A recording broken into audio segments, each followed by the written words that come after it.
Welcome to the Power Monkey Podcast, where we chat with the best in the world about what they do. I'm your host, Dave Durante, with my co-host, Chad Vaughn, and on today's episode, we have a return guest, Logan Aldridge. Logan is one of the most impressive athletes that we've come across. He is an upper extremity amputee athlete competing in the adaptive division. He started the ATA, which is the Adaptive Training Academy, with Alex Zirkenbach. They are very entrenched in the CrossFit community, not only as athletes, but now as educators as well. And he's coming off of a third place podium finish at the CrossFit Games just a couple of weeks ago, the first time that the adaptive division has had a chance to compete at the highest level of the CrossFit Games. Logan has been a big proponent of trying to get this to be a category of competitiveness at the highest level for a number of years. Finally was able to get it done to see other adaptive athletes compete, and he was able to finish on the podium. We talk a little bit about what that experience was like, what it was like to actually compete in front of fans again, out on the competition floor with the top athletes from other divisions, and what the next steps are looking like with the Paralympics coming up in a couple of weeks. What are his hopes and dreams with the ATA, with the CrossFit Adaptive Division, and also what the Paralympics look like. We hope you guys enjoy this one. It's also always fun to talk with Logan, hear what he's got going next. He's an incredible athlete, and hope you guys enjoy it.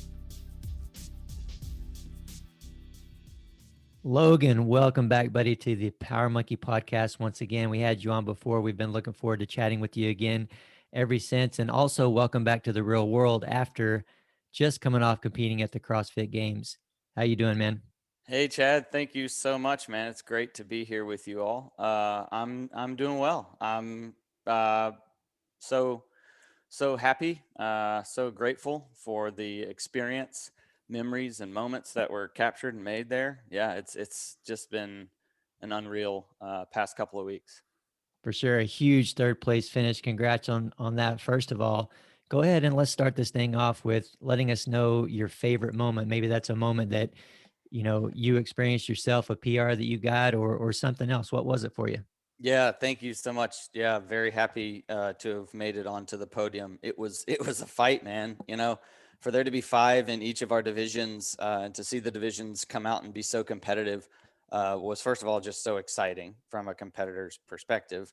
And then from experience, the most exciting, proudest moment for myself, I would say, is the deadlift. It's something that I think has just been constantly talked about, but all the events were such memorable moments within each one of them that I could say were one of the most cherished moments that I got there. But if I had to pick one thing, I would say it was the deadlift. It's a movement that I consider myself pretty good at amongst my field. And yet there was an athlete in our field, Josue, that I was really unfamiliar with in his training, and I had no idea what kind of weight he would pull. And he ended up pulling a lot of weight. He ended up pulling more than I did in that event, actually. But I tried my best to stick with him and was really shocked to hit a PR on that event. It was only our third event, so it was day one. So I was feeling pretty fresh. It was a good circumstance to try to hit a PR. But man, I paid for it for the next 2 days. Holy moly. Sure. My freaking hamstrings were like guitar strings. You could play them like a banjo, man. They were tight, but unbelievable moment. A culmination of so many years and dreams and aspirations to be on the Coliseum floor. And for us to have an event like that. And I love like a 1 rep max event. A heavy lift event. Let us have that moment to just go, and that was the one. And so I was so happy to perform well in that. As do I, for some reason, Logan. I like 1 rep max events as well. I'm not sure why, but this came up in our last podcast too. Everybody's talking about the 1 rep max events. Yeah, maybe absolutely. We have similar muscle fibers. I don't know. Maybe so. But that's a huge 502-pound deadlift. And we didn't hear the actual number. Can you repeat that one more time? Yes. What the actual PR number was? Dude, it really makes no sense. But 502 pounds was the PR number, and I think during the event, which is a whole nother conversation, I didn't do the best nutritionally fueling. So I think I was actually the lightest I normally would be in training during that event. I think I was weighing like 160 pounds. So Wow. for Wow. my little scrawny body to pull that much, it didn't make sense to me either. Yeah, I mean it's really incredible, absolutely. And you know, the fact that you recognize that, it's good for us to recognize what we accomplish, and really to step outside of yourself and say this human, 160 pounds and with one arm, you know, that's what everybody's adding to this equation, you know, in the Yeah. adaptive division pulled 502 and someone else pulled more. Now we can talk about that a little bit more if you want, but I also wonder if you could give us a quick rundown of, or in the easiest explanation you can, as to how the adaptive divisions are being ran at the CrossFit Games. Yeah, absolutely. And that's definitely, a rabbit hole, something I know a lot about and have a lot of passion about and I'm closely connected with. So I could talk about that for a long time, but just to give the listeners an understanding of where we are and how cool it is, how we've gotten here. The adaptive divisions were a part of the games through Alex Zerkenbach and Kevin Ogar kind of running that division. They are the guys that are seminar staff for CrossFit, level 1 and level 2 seminar staff. Kevin is.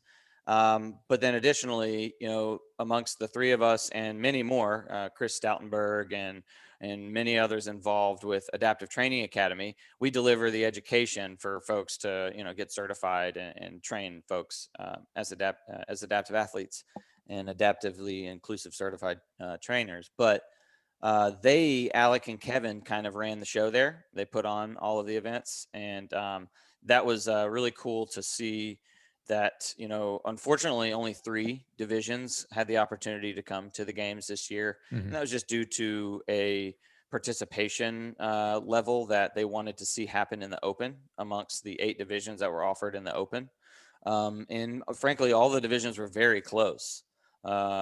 And unfortunately or fortunately, however you look at it, I see it as a great step in the right direction. We're heading in the right direction, but only 3 were able to be included this year, which was exactly that, a great step in the right direction, an awesome experience for those 3. And those 3 were the upper extremity category, lower extremity, and neuromuscular. And so within those 3, you had male and female divisions, and the top 5 through the open. And that qualification process made it to this CrossFit Games competition. So it was really neat to see those athletes that showed up and represented their adaptive category. And I think it was cool to see amongst each one of those categories the kind of diverse ability and impairment ranges that happen within upper, lower, and neuro. Now, the 5 that had competed in your division, how familiar are you with the other guys? There's Victor, who we know from some of the stuff that we did, but it sounded like maybe the guy that outlifted you on the deadlift, you weren't super familiar with him. How tight of a community is the adaptive crew, especially upper extremity? Is it something that you guys compete together outside of the games, and do you know each other pretty well? Yeah, exactly. Oh man, that's one of the coolest parts about our community, our division, our subset of a community within a great, close-knit community of the CrossFit ecosystem is this adaptive population is a very close-knit one. And then of that population, the upper extremity guys that all see each other at other competitions and are obviously very aware of each other through social media and seeing what each other is lifting and stuff, paying close attention, not only as competitors, but totally as friends and totally as this like open source sort of collaborative network approach of, hey man, I figured out this technique on this movement. Like maybe you should try this. And so that kind of is constantly just being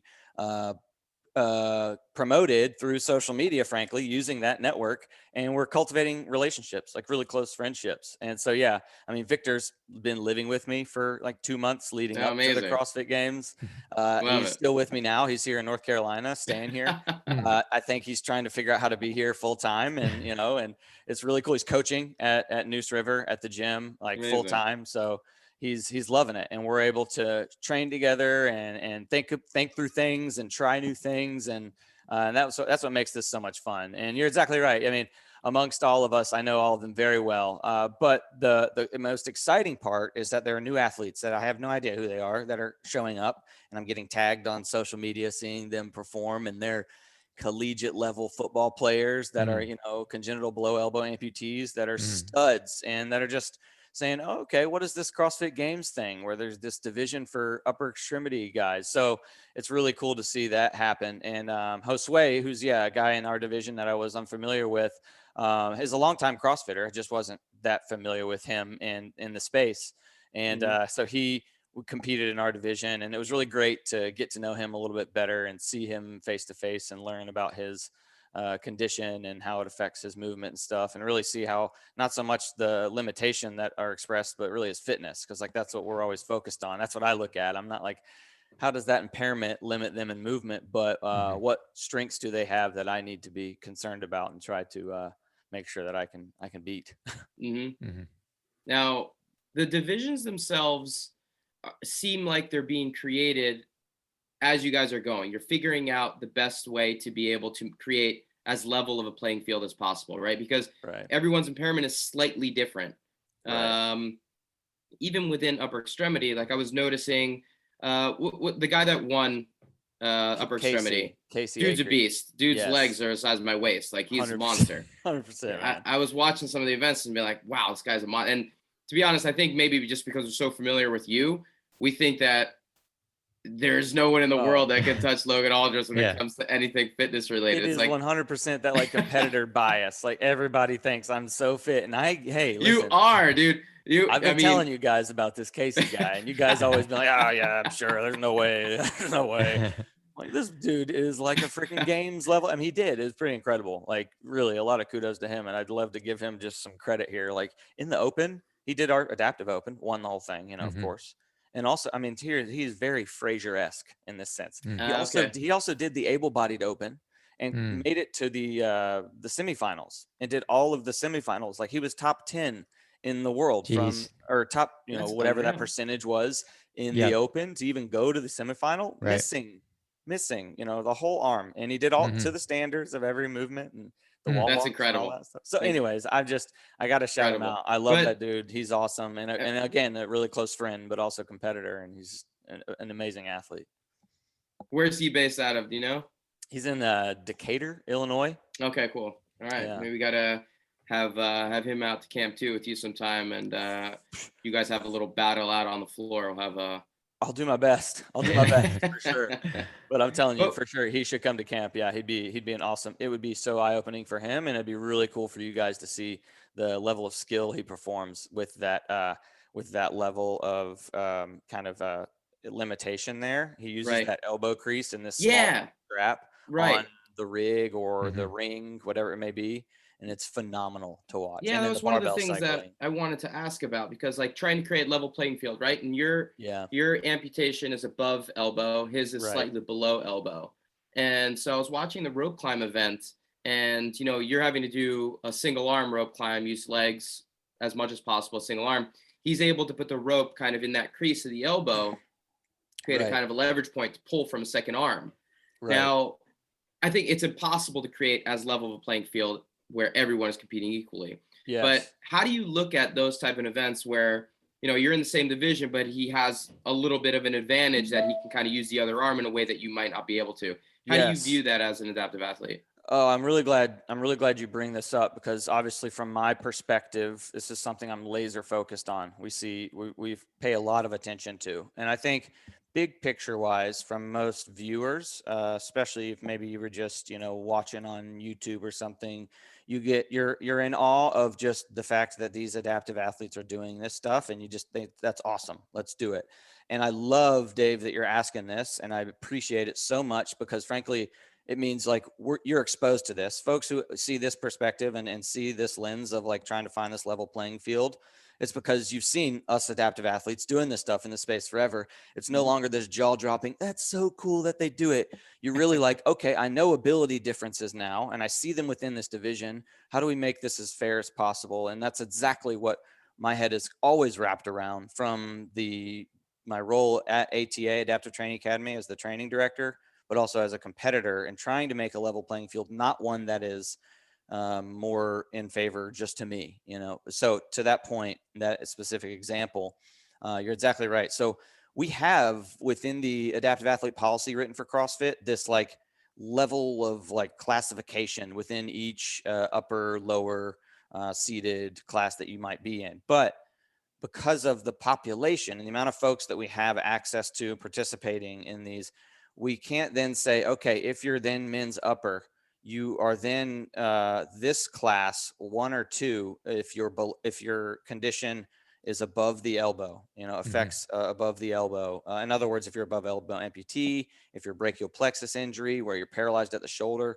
there's no function of that limb. So there's kind of a class 1 through 5 within upper extremity that just gives you as a potential registrant, just understanding your eligibility. Like where would I fall if I'm in men's upper, and then 1 through 5, where would I fall? So for instance, Casey and below elbow, congenital below elbow amputee, and his is just right there below the elbow, just a tiny short little stump there for those who don't know or know his condition. And so I think he is a class 3, I believe. And I'm sorry, I don't know that exactly. I should know this very specifically, but I believe he would be like a 3. And for this workout, this rope climb workout, when it was briefed to us, they were explaining how in the men's upper, if you are class 4 or 5, you have to go to the 20-foot mark, which was to the top where you have to hit that big black rig. And the class 1 through 3s, if you were, fit into that category, you had to go to a 15-foot mark. So there's a little black piece of tape on the rope there. So frankly, when we were debriefed, Casey, the guy who I'm talking about below elbow congenital, he assumed that he was going to the black rig up at the top. But by the definition, he, I think, is a class 3, as well as Xavier, who is another below elbow guy in our division. So it was actually all 4 of us, and only Josue, who has both of his arms and has grip ability and uses them for the rope climb, had to go to the 20-foot mark. So yes, I'm glad you brought that up, because it was honestly, we were walking out onto the competition floor and we were under the impression that Victor and I, the only 2 above elbow athletes in our division, were the only ones going to the 15-foot mark. And the other 3 guys, because they used that kind of elbow crease to maybe hold onto the rope a little bit more, would go to the 20. But we figured out right before going out on the field, it was just Josue that was going to the 20. Oh, wow. So it was a little bit of a, so it was a great consideration, accommodation, adaptive approach, modification to the movement for that reason, but then a little bit of a miss on the execution of it, because I think you still saw and noticed, and it was very obvious, a little bit of this unfairness from truly 1 point of contact to 2. And that's kind of the lens at which you look at it from in our division. Sorry, it's a very long-winded, detailed answer to that, but it's something we're so specific to, and we experience so clearly and see some ways of taking notes, and just registering that, okay, we missed the mark here. How can we improve it? And that was an example of one that we could do a little bit better of. Right. It seems like it's constantly kind of adjusting and amending, and it's not going to be perfect right away. I mean, it's the first time that we're experiencing this at the games level. Exactly. So there are going to be some things that you guys are going to have to give feedback on and say, hey, this is probably, as a community, let's try to figure out the best way to create that level playing field. So it's great to hear that, you're at the forefront of it. But I'm curious if you're able to take some notes from existing adaptive type competitions. I'm referring to Paralympics. Since we're about to jump right into Paralympics now, how much the Paralympics gives you kind of a jumping off point with regards to, rules and regulations, and, maybe some things that you can use as kind of a guidebook for what we're trying to put into the CrossFit world. I'm so glad man, you're feeding me all the questions of the higher level stuff we've exactly been thinking about. And frankly, the Paralympic model in terms of the classification system that we developed for CrossFit for this whole process, I say we, I mean, really Alec and Adaptive Training Academy.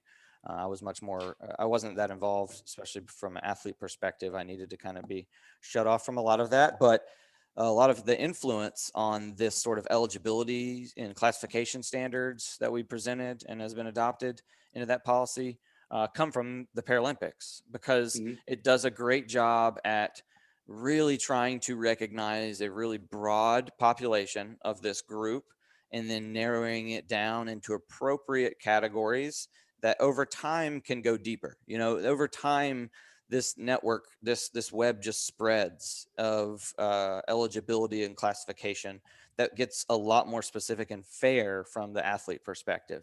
But in the beginning, depending on the sport, it's pretty wide. It's a pretty wide casting net, because we need to get the population in first. And so, as all of these sports and Paralympics, track and field, swimming, gymnastics, and everything else, especially from the para perspective, took a lot of time to develop um, a clear understanding of different classifications and categories. So we're after that for sure. I think, a great example as well is like looking at what exists already in the past, and trying to pull from that is what Wheelwad has been doing. Mm-hmm. Wheelwad, but from Chris Stoutenberg, and running Wheelwad Games, and mirroring the Open for so many years now. He's learned a lot and has a lot of data on the difference in outcomes between workouts of myself and someone like Casey Acree. So taking into account that 1 point of contact versus 2, and trying to create, it's hard to make it scientifically sound, I guess you could say, but like from the data and the experience and the assumption that we're similar fitness as athletes, which we're not. Casey's way fitter than me. That like you try to come up with these like multipliers and coefficients to say, Mm-hmm. oh, if it's a 1 arm clean and jerk, it would have been this if it was 2 arms, because a 2 arm person did it and looks kind of as fit as him and would have done it, whatever. So Mm-hmm. it's tough, but we're doing our best to create some of that stuff to level the playing fields. And so, I mean, it's been a lot of, even with all those years and experience with Wheelwad, it's a lot of learning, and it's a lot of, you don't know until you do it sometimes, and it's just Mm-hmm. making sure you take those notes and you come back to it, and don't repeat the Mm-hmm. same issues every time, the same mistake. And they don't. We haven't. Wheelwad hasn't. CrossFit, it's been open book, and a lot of lessons learned that are like instantly noted and improved upon, at least from Mm-hmm. my perspective. Yep. I love that there's this detailed thought going into it. And of course there would be with you guys involved in it. And I know it's going to come out, bigger and better, nothing but a positive. And it's, anything that we all do where we're constantly learning and growing and making adjustments. And I know that next year will be better and the year after will be better. And so it sounds like the ultimate goal is one with, you said 8 divisions currently in the open, and then that bled into, or that was cut down to 3 in the games. So the hope is next year maybe you have 5 to 7 divisions in the games, and then the goal of creating even more divisions in the open. Yeah, I mean, the goal is all 8. What goes into the open goes to the games, and the slippery slope. The reality is that you can become. There's a lot more than 8 that should Right. ultimately unfold. Just from that example with the Paralympics, Mm-hmm. Mm-hmm. the men's upper extremity division should turn into then a men's upper above elbow, men's upper below Mm-hmm. elbow Mm-hmm. divisions, 2 Right. separate divisions. That is an incredible rabbit hole. And then, Mm-hmm. frankly, if you look at how this really should evolve from an inclusive perspective, then we get into like teens and masters of just adaptive. Mm-hmm. So while it was the desire and the goal is absolutely to belong and be a part of the CrossFit Games, and I know that is happening and will continue to happen and is going to happen, but it's also an eye-opening experience to think this was 3 divisions, 5 athletes from each. Mm-hmm. We need at least 8 here to show the population, to show the world, Mm-hmm. at least on a very broad general level, and then we can go so much deeper than that. But look at that, just at least 8. And it was eye-opening to think from a logistics perspective, and recognizing and respecting that there are, all of these age groups divisions that are, competing alongside our division as well, and respecting the fact of all of these volunteers and the staff and how long they're there to make all of this happen. It was just, I was like, wow, incredibly grateful and honored to be there. So much further than just my opportunity to show my fitness, but just for all these people's time and dedication and what it took to pull that Mm-hmm. off. Mm-hmm. So much more detail than I thought in terms of Mm-hmm. preparation and back end, everything else going on. So yes, the goal is all 8 divisions, and how we execute can you that. name the 8 divisions just so we all kind of aware of Mhm. what they are right now? Yeah, for sure. So we've got the upper, lower, we have seated class 1, seated class 2, and then we have neuromuscular, and then you have short stature, and then you have intellectual. Is That's that 6. 6? And then we have vision. Sorry, we have vision, and then the Is hearing impairment one too?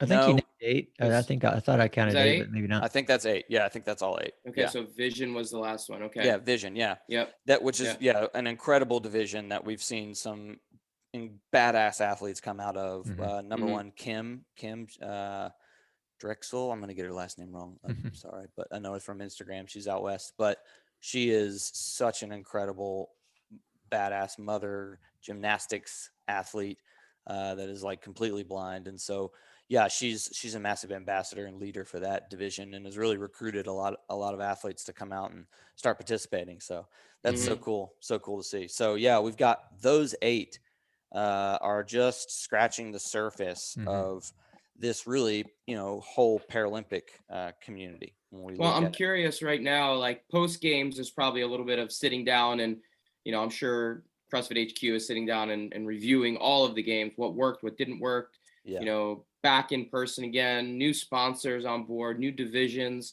And I'm curious from your perspective, what do you think could be done better? Like there's probably a lot of things that worked, right? Just this idea of us being able to get out there and compete and be on the same floor as the able-bodied athletes. But I'm curious, is there anything that you notice like right away, like we can do this better next time? It's kind of a something that we know that we can kind of put at the forefront. So next time it's a little bit better. Yeah. Well, so from sort of a like inclusive perspective of how that season goes for CrossFit from the open to the games, I think making our open way more accessible to folks that just have no idea how to get started with this but want to be a part of this community, i.e. this a scaled option, especially for the adaptive community, giving the adaptive community this opportunity to recognize an RX version, and then this modified consideration of whatever you have to do to participate is awesome, and here's your spot for that. You belong here for that.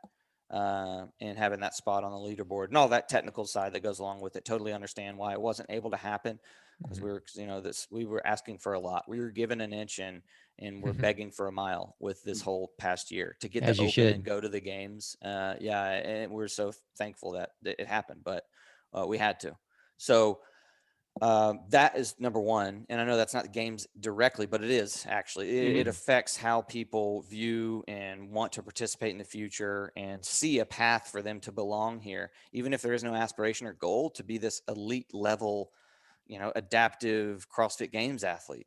We don't all have to. I mean, I would love it if we would, but we don't all have to think that that's the end route to, hey, I'm going to join a CrossFit gym and I'm, in a wheelchair, or I have one arm. It's not about that's where we have to end up, but you see this whole process and where this can go, just like anybody joining, participating. So that's really important. And then, from the games perspective, I was in awe and inspired and constantly motivated to be in the whole process of competition with the masters athletes and a lot of the teams, to see these young guns and then these older folks and their excitement and passion to participate and do it so well and be such great movers.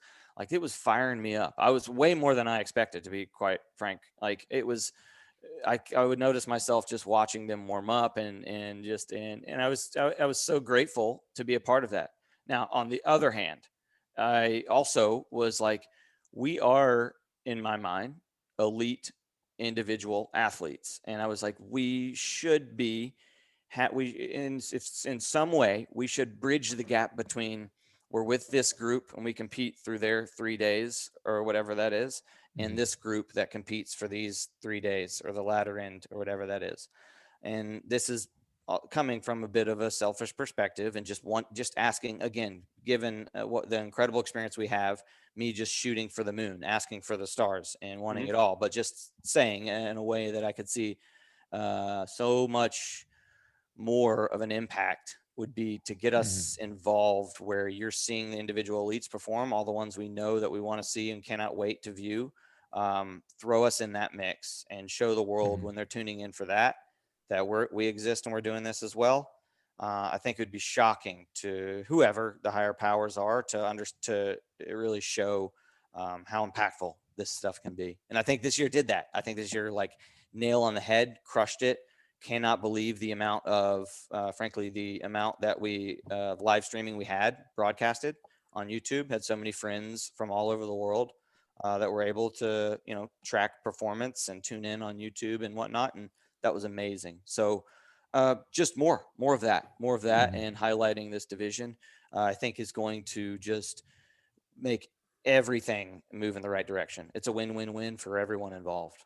Mhm. Yep. I think that would be a huge step and perhaps a necessary step to get more exposure for it, like you're trying to do, and to make it grow. And maybe that's runs for the course of a couple of years, putting you guys right alongside the individual elites. But if it does what you want, if it grows to the extent that you want, where now we have more than 8 categories, and to create the ability to compete all of those categories, however many it ends up being, maybe that's 20, I don't know, in the CrossFit Games, do you think that 5 years, 10 years down the road, it's going to have to be like the Olympics and Paralympics where they're contested in separate venues at separate times? Yeah, you're, gosh, hitting the nail on the head. Exactly. When I was having these, kind of asking myself these questions, like, what's the perfect scenario? What is the perfect CrossFit Games for us, for what we're striving for, look like?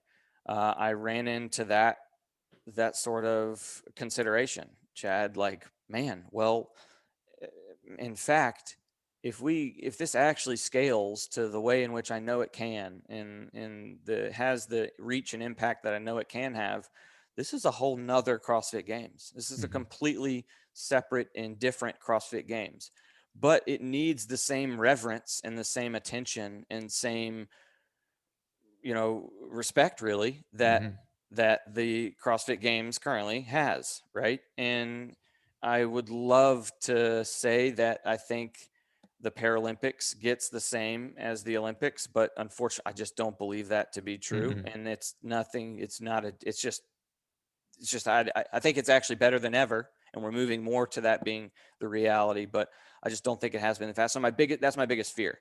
My Right. biggest fear would be, we flirted with this line of inclusion and being a part of that, and being able to be just thrown into the mix of what is so revered and such an iconic thing that brings all of the eyes and all of the credibility and notoriety to that as an athlete, if not replicated exactly with all of that community support and all that attention, then I would really fear that it would become that. And not at all that the Paralympics is like a miss or a failure in that regard, but I know that we're right there. We're on the brink of it, of being what the individual elites are, and having an impact, the ability to impact and show our fitness in that way.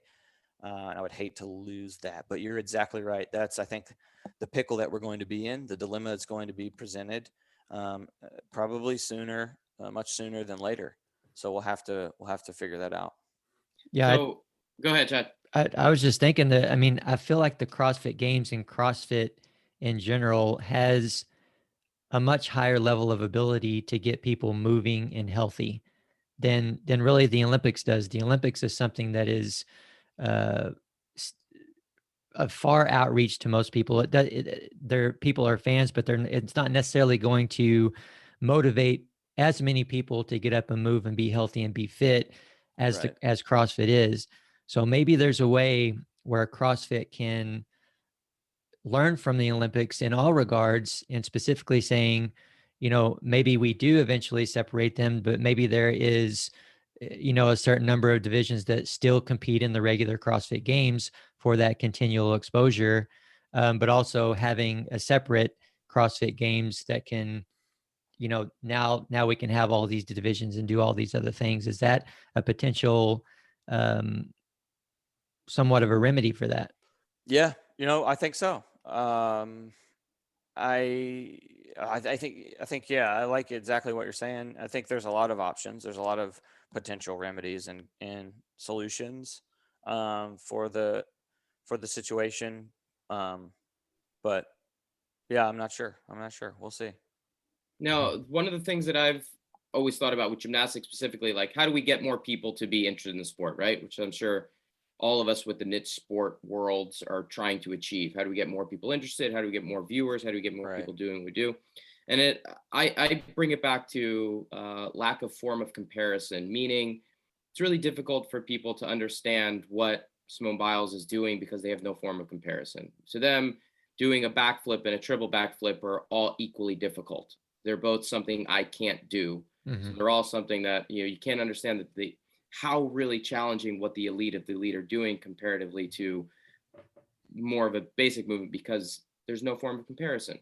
Yeah. CrossFit has allowed a bit of a form of comparison, meaning people are getting up onto rings now and swinging and trying to do a muscle up and understanding, wow, a muscle up is so difficult and it's not even a skill in your code of points. It has no value. That's crazy. How much more difficult is it? For you guys, one of the things that kind of opened my eyes up a little bit was when you guys come to camp and run the adaptive seminar.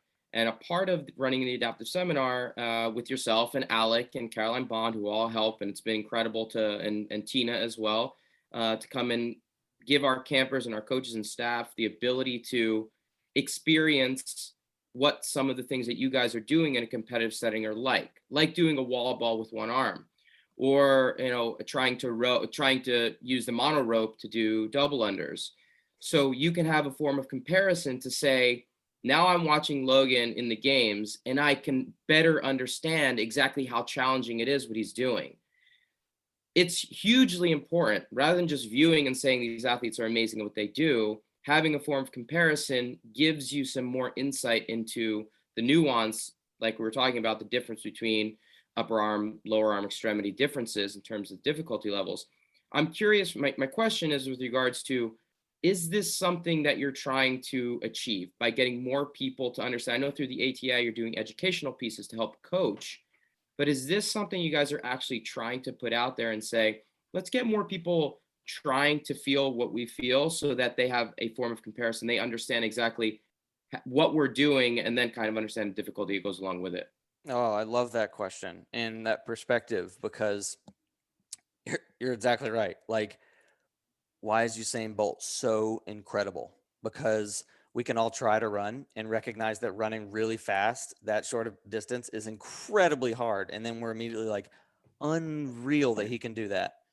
And same thing for like basketball, to shoot a hoop, you shoot once, you miss, you're like, that's really hard. Oh my gosh. Okay. You watch it on TV and now we're all like amazed. You're exactly right. And that's so true, man. And honestly, haven't really thought about it. And those are really great analogies you were saying earlier. But like, yes, that hits the nail on the head. We call that, empathy exercises. That is a critical part, simulating impairments for folks to recognize what we're instilling, what we're teaching. So that's the first thing that we do in our education. That's what intros you to adaptive training, showing you what seated rowing is like, truly seated rowing, having no legs or hip function, and seated wall balls. And, and then it's this instant aha moment. And we all, the core to learning, we believe, is experience and practice. Move your body, like have exercise, have movement, and then explain what happened. And you can teach really effectively that way. So it's literally the first thing we show people. We let them do things the way that they would, to row, to wall ball, a few different movements, pull-ups and such.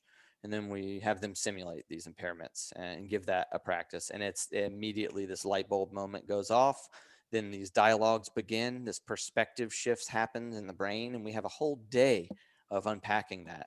And then also very specific education that we take them through, but the whole time it's just these light bulb moments that are happening through that. So while, yes, we do that very intentionally in education, I kind of like your question, and I take it in a way that my answer is no, we don't do that, and we don't do a good job of that. Well, we should be trying to get more folks just promoting try it this way. And I think we haven't, because I find that to be a fine line between, oh yeah, well, look at how hard it is for me. Mm. Like you think that, oh yeah, well, do one arm push-ups and challenge me Right. to that, you know. It Right. gets this very cocky fine line and all this mess, and I don't like that at all. Mhm. But absolutely, we tried to at the games this year. We were fortunate enough, Adaptive Training Academy had a booth to sell some equipment like my Aldridge arm harness and rowing handle that we have, and the lap mat, and really great adaptive gear for gyms. But um, we also had the chance for folks to win like an assault bike, because we were trying to collect data. So you could come as just a spectator, gym owner, whatever, able-bodied individual supporting adaptive athletes, thinking the stuff's cool, and we would put you through this, like, really in total like 12 minutes of a workout where we let you warm up for 90 seconds, and then we gave you a minute or two off, and then we needed this test done. Basically, we wanted you to either row or be on the assault bike with one arm or one leg, and then test versus your two-armed or two-legged output, your able-bodied output. So we're trying to do a case study, basically, to establish real coefficients, real metrics and numbers on calorie output for this duration on these machines, so that we can begin to really create these numbers for leveling that playing field, at least with this scenario, a short distance, high output effort, single arm, single leg. So we're starting to we want more folks to, if they're willing to participate and give us their feedback, because ultimately it's going to help us collect a bunch of data and really create some like more appropriately scientifically backed results, so that we can feel legitimate in making that like the standard in competition. Mm-hmm. Yep. I love that. Go ahead, Chad. I was just going to say, to me, that the challenge, the base of the challenge is still the same. The first and most important thing is to just get anyone and everyone to do CrossFit in the first place. I don't need to climb a rope with one arm to be in awe of how Logan does it, or snatch or clean and jerk with one arm, because I've done those movements. I've rowed with two arms and I have enough difficulty with it. I've ran with two legs and there's enough difficulty Right. there, because I've done those movements many times and I've struggled through them and I'm trying to learn them. I understand simply how difficult it is to do with one arm or one leg, or to be visually impaired. But the bonus is getting them to try it with one arm or one leg, or whatever you're going to do, to help them understand more what's going on, and perhaps to help them coach and teach it. And that's where the ATA comes in. But again, I go back and think about how in awe I am of what I see. Again, double unders. I mean, I'm just thinking of all these different Yeah. movements that I've seen you do, Logan, and other adaptive athletes, and just being amazed and understanding how hard it must be, because I've done those movements myself. Right. Yes. Oh, that's a great way. Yeah, it's such a great explanation. That's the beauty of CrossFit. That's the beauty of functional movements, right? We're all going to do them regardless, and really cool, profound to see. And you can instantly connect, even if it's a different version than how you do it. Mm-hmm. You see how they're doing it. You're like, whew, I know that's hard. I know that feeling of hard, 10 burpees in. We all know that feeling. So that's a cool explanation. Yeah, but there are some eye-opening moments when you try a wall ball with the one arm, like, oh, Right.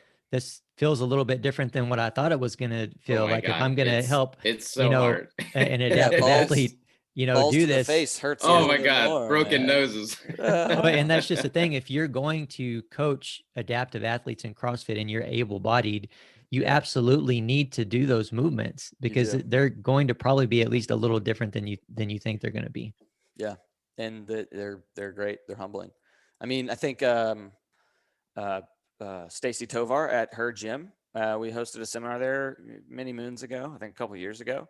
She continues to program, like in warm-ups, seated wall balls, one arm ring rows, Mm-hmm. different movements that we introduced through our simulated impairment workout at the beginning of our, seminar.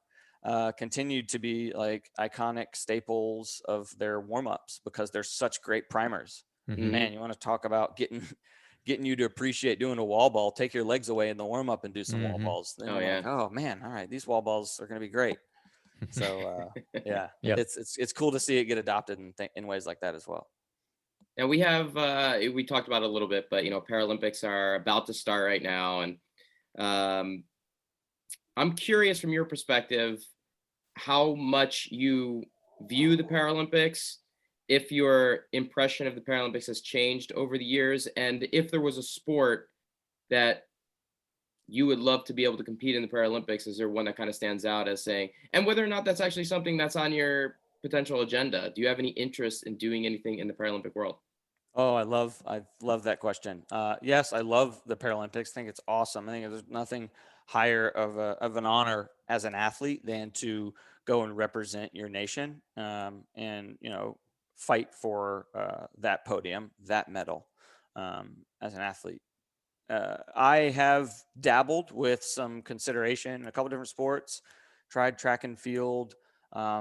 Wasn't as competitive as I needed to be to really excel there. Tried Nordic skiing, cross country skiing, Hmm. and biathlon, and frankly, really enjoyed that. I don't think I was ready to go all in on living the winter sport lifestyle to be competitive in that as well. And then if I could pick, yes, absolutely. And what would it be? It would be weightlifting. And if I could be an upper extremity athlete and compete in Olympic lifts, oh my, I would 100%. Like I would dedicate everything to that and focus wholeheartedly on that. It's just unfortunate that in the Paralympic world, it is really meant for the lower extremity impaired athlete, and the one lift that they do is a bench press. So, and you really don't That's have the an only lift in the Paralympics right now is yeah, bench. Yeah. yeah, Okay. that's the only lift. And That truly, seems like as it an would upper change. extremity, you can't even really participate. It's Mm, not a matter of like I wouldn't be competitive. It's you really just you can't. hmm Um, so that's unfortunate because I think that's we're showing that, and CrossFit's paving the way, maybe like it did in its Right. original days for Right. bringing a lot of attention to weightlifting. Yep. I think Yep. right now Paralympics, if they would open up the gates to legit, I mean, it could be done very safely, but like doing it in a way of letting the upper extremity athletes perform Olympic lifts, that would be freaking awesome. So awesome. Well, 502 on deadlift, and I don't think we can get off the podcast without mentioning your clean and jerk that you did fairly recently. Was it Yeah, 225? 225. Yeah, It was yeah. Incredible. freaking ridiculous. Man. Ridiculous. Like, I don't know, not just completing the movement, but like stabilizing that overhead with one hand is it's You know, unbelievable. It's just you something know, like if you haven't seen it, like a listener out there Yeah. has not seen Logan do this lift 225 with one arm, it's bonkers. It's like one of the things that has on my mind fitness wise that I've seen the past like 5 years. well, thank you. I really appreciate that. I feel the same way. Like that was not supposed to happen. That was not planned. And that's funny. Like this, Yeah. honestly, this is the first time I've talked about it, especially on a podcast. Haven't discussed it. And man, that before that event, I was sitting with Victor. He had just gotten in from Ecuador. He was here. We are catching up and everything. And that was day one, and it was the third event of day one. What comp was it at? This was the Bacon Beatdown in Florida, Daytona Okay. Beach, Florida. It's actually becoming next year. I think it'll be called the Atlantic Coast Classic or something. Okay. They're trying to be like a little, it's a really decent sized comp. A few thousand Mhm. athletes participate. Hmm. Some good intermediate RX individuals and teams and stuff. It was pretty fun. So Wheelwad was consulted to implement the adaptive division. So of course I'm going to go down and compete. And frankly, it was just an opportunity to dust off the cobwebs. A year and a half in COVID world and lockdown and not being out and about, and not being in a gym, training in my garage. Excited to go to the CrossFit Games and compete. And I was like, man, I need exposure to an in-person competition. So what better opportunity than go down to that one? So went, and we were so excited for that clean and jerk event, third event of day one after a couple really tough events. Or no, actually the events were really short, fast events in the morning. So we were both feeling really good about this one for a clean and jerk. And Victor, you guys know, if you don't know Victor, most explosive single arm athlete in the world, most explosive athlete in the world that I could refer you to checking out, but also has one arm. Yes, it's incredible. So we were excited to display our clean and jerk ability. And we were talking about it before. My PR going overhead previously was 205. Mm-hmm. Hadn't done it in a full clean and jerk, but in the jerk, I'd put 205 overhead. And that was like, couldn't believe it. So I was so excited out here. I was like, man, I might hit 205. Previous PR was 200. So 205 was the goal. And we go out. It's a 5-minute window. So you had to go pretty quick, because I just went and hit 185, felt good. And then I went right for 205, hit that, and was like, that felt lighter than 185. Don't know how or why that felt. And I think this is the moment when I realized that I'm a little bit of an entertainer. I've got this huge crowd staring at me. Like, now they're watching. Now they've seen me hit 2 like pretty good lifts, and that one was just a PR, and now they're watching. And I see some plates around, and I've got plenty of time. And I'm like, oh my God, okay. And I see 215. I was like, let's do that. Let's slap that on. Slap it on, keep my composure, take a breath, hit that. And again, was like, I barely dropped into the split. Like, that was up there, like, oh my gosh. And so all that was left was, another 5 and 5. So I was like, let's go 225. Like, holy crap.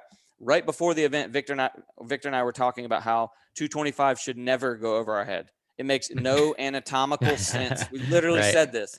I was like, if I get 205, awesome. Like, maybe I'll go for 215, but that would be it. Because 225 at 160 body weight, I was like, this doesn't make sense. This is just too sketchy. Like, to do that, like, it could break my whole arm. Who knows? But I just felt like nothing. The adrenaline, man. I was just 225 when on that bar. I could feel every hair, like, on my back and my body begin to stand. I was literally wearing this shirt. I could feel this shirt get like lifted on my body, because I was like, I know I'm about to hit this. Like, I know I'm about to hit this, and this is gonna blow my mind. Let alone like these folks that are just like, oh my God, he keeps putting weight on. And so it was the last 5 seconds, and they had said before, they were like, if you get it off the ground and before the clock expires, you're good. You go for it. So I got it off the ground, and then it just happened to work out with, like, literally counting down 3, 2, 1, and I hit the dip and went for it. And so it just built to the climactic moment of just the whole crowd erupting. You are an entertainer, man. You know how to build the crowd. I tried, man. I tried. I was going to say, it was surreal. I don't believe it took you that long in your life to realize you're an entertainer. I've seen you as an entertainer since the first day I met you, Logan. You're probably right. Yes, I am. But 225, I mean, to give some perspective, that is, especially at your body weight, that's not an easy clean and jerk for anyone. I mean, my PR is above that, but still, it's 100 kilos, 225 pounds. It's a weight that you have to pay attention to, especially at that body weight. And it's just unbelievable and mind blowing to me, as a weightlifting expert and an Olympic lifter myself, to think about you doing that, Logan, with one arm. And it does excite me to think about potentially the Olympic lifts being in the Paralympics. I don't know if that's ever going to happen, but it's certainly a possibility, and something that, like you said, I think CrossFit can continue to build that community of athletes that are doing the Olympic lifts with impairments, and worth a pitch at some point in the future. I know there are some really great advocates and leaders, especially specifically in the upper extremity world on the female side, that I know personally, that are making strides to get USA weightlifting to involve more upper extremity, and it's happening. I think they've approved, like, the deadlift harness for pulling and stuff. So there's some really cool steps, I think, happening in that direction. I'm going to continue to be an advocate and try to push for more opportunities within the CrossFit Games space, and that'll always be like my baby dream, and like my initial goal and why I got started in all this. But maybe it's time I try to see if I can help encourage and get more structure into the weightlifting side of things. I think that would be really cool. And I'm also, like, so glad that I was able to hit that, and that was documented and filmed for the world to see and for me to look back on. But also I'm kind of like stressed now, because it looks like, and a lot of people have told me, they're like, you can put more than that over your head. Like, that was a power clean. And that split was not like dropping to the bottom of a split. And I've watched that video way too many times with that perspective, and it's totally true, unfortunately. So I'm I sure don't Victor know. wasn't happy afterwards. Like, man, that means we do have to try to put weights like that over our head moving Yeah, forward. Yeah. it was not good, not good. But I now, unfortunately, there may be if weightlifting becomes the focus, there may be a goal of that 250 mark. Try to get to Ooh-wee. that. Try to get Well, to it's a that pretty big number. jump already from 205 to 225 in Mm-hmm. competition. That would be a 20 huge. pound PR. That's That's a ridiculous. huge jump. That would take years, I would imagine. But always trying to improve a little bit. Yeah. I can't. This is the fastest hour that we've had on Oh, yeah. podcasts. Dang. It's Yeah, that was amazing how quickly this went. That was. And this is the second time we've talked to you already. It's amazing getting perspective from you, Logan, and hearing all the great things that happened recently at the games and what the next steps look like for you. I'm excited to watch Paralympics, and I used to live at the Olympic Training Center with all the Paralympic athletes, and I'm a huge fan of the event. I'm grateful to see that it's getting some more of the recognition that it deserves in the same way that you guys are at the games. Exactly. And we're always here to kind of help spread the word about all the great things that you guys are doing. Oh man, always a pleasure, Dave and Chad. Love you guys. And we're gonna get out of here in a second, still ask you the same questions, but unfortunately, after all this weightlifting conversation, especially because we already asked you this question last podcast, I think we can probably just skip it, right, Chad? I'll be fair. We're talking about fair play and level playing field. We can skip it, and no problem. But last time, the question is, what sport or discipline do you prefer, weightlifting or gymnastics? And pretty sure that you answered weightlifting last time. I don't think you get 2 points for the same person, do you, Chad? I mean, as far behind as I am, you might as well give it to me. But again, I'm all for fair play and level playing field, so we'll leave it at 1. All right, that's fine. You can get weightlifting. That would be your answer, I'm assuming, Logan. That would be, unfortunately, Dave. I'm sorry. That would be my answer. Yes. Damn it. All right, we'll give you 2 points. We love you. Thanks. There you go. We're gonna have Logan on once a month now, so I can get at least a point every month. Kind of check slowly in catch on the weightlifting world here. Anybody you come across recently, Logan, that you think would be good for us to have on the podcast? Oh man, I mean, you should get Victor on. I want to get Victor on. I want to say we can get both of you guys if he's there in the other room, man. We haven't seen him in a while, so I'd love to be able to get him on. Yeah, we should after this we should schedule something and log it for the books for later or put it in out pretty soon. But I know he'd love to talk to you guys. Absolutely, and please just tell him we said hello because we miss him. We haven't seen him in a while in person. I sure will, and I miss you guys too. I can't wait to get back to camp. Awesome. Well, we look forward to that recording with Victor as well. And again, another one of our same questions. Any other books that you've come across since we talked to you last that you'd recommend to the listeners? Yes. Green Light by Matthew McConaughey. Oh, okay. Okay. I've heard some good things about it. Yeah. I highly recommend. Do not read it. Audio. You got to do audio. He narrates the whole thing. Do the audio? Yes, you have to do the audio. Yeah, do the audio. He's the narrator of the whole thing, and he's just, he's Matthew McConaughey. Yeah. An incredible storyteller and incredible stories about his life. And they really hit home. So yeah, it's a great listen. Highly recommend that. Excellent. Awesome. Most important part of that recommendation is the audio part of it. Matthew McConaughey for sure. I mean, you just all right. Yeah, you just fall right into it, right? Fall right into his voice and his accent. Okay, so I've listened to it twice by thoughtfully listening and taking notes because it has some really good stuff to pull from. But now I use it. It's my sleep noise. Oh, nice. Matthew McConaughey puts man, every night. I can see that. I can see that. Oh man, he could absolutely rock you to sleep. Yeah. Yes, I love it. Awesome. Well, Logan, man, as always, it's been an absolute pleasure. You're a champion. You're an incredible example for all of us to look to and to learn from and to be inspired by. Love you for that. Look forward to seeing you at camp at some point again in the future and here on this podcast again as well. Any parting words, anything you got coming up you want folks to know about?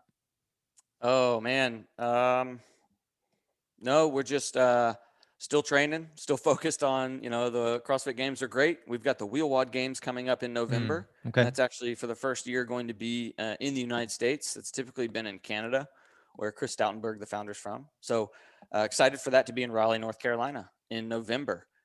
Top 5 athletes from around the world, very similar to the CrossFit Games, but put on by Wheelwad, will be happening here in Raleigh in November. So just trying to stay fit, stay healthy, and just do well for that event. Have fun. I'm so fortunate it'll be here in my backyard, so a lot of friends and family will be around, and just enjoying this, man. Just focusing on working on improving it for next year and continuing to grow and promote ATA and get more folks in the gyms. Awesome. Well, speaking of ATA, the Adaptive Training Academy, what's going on with that recently? Anything coming up with that? Yeah. Thanks for asking. One pretty exciting piece of news: we have officially become a nonprofit in order to really execute and fulfill our mission. The Nice. reason as to why ATA was started. You know, we were an education company. We were founded on this idea of empowerment through education, and we originally weren't non-for-profit just because that was the CrossFit model. You know, we were a seminar company delivering seminars, and Hmm. saw that CrossFit did that, so we created a company and a way to deliver that, and that funded the company and our funds to be able to travel and deliver that seminar.